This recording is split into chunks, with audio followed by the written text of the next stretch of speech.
Bago yun, sabi ko nga kanina, kahit mag-isa ka lang na magsasala, ang sunnah mag-adhan ka pa rin at mag-ikama, lalo na kung walang nag-adhan sa lugar mo. Maliban lang kung may nag-adhan na. Ang gagawin mo na lang, ikama na lang pag itatayo mo ang sala. Malinaw? Sa cellphone po, Hindi pwedeng basihan ng cellphone. Ang cellphone, hindi pwedeng pag-adanin natin ng cellphone. Alarm lang yan. Naintindihan?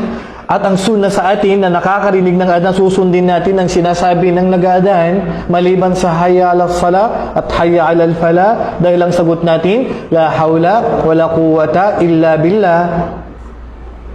At live na adhan po ang tinutukoy dyan. Live. Kung minuminuto may nagre-record ng adhan, di ba, ang sunnah magsunod ka rin? Hindi. Ang susundin mo lang yung live na adhan kahit saang bansa. Basta live yung adhan nila, ang sunnah, susundin natin ang kanyang sinasabi, maliban lang kung nasa loob ka ng CR. Kasi kung nasa loob ka ng CR, alangan doon mag-adhan-adhan ka rin sa loob ng CR. So, ang susundin mo lang, kung wala ka sa loob ng CR, susundin natin ang binabasa ng nag-adhan, maliban sa hayya ala sala at hayya ala fala, at pagkatapos ay magdudua tayo.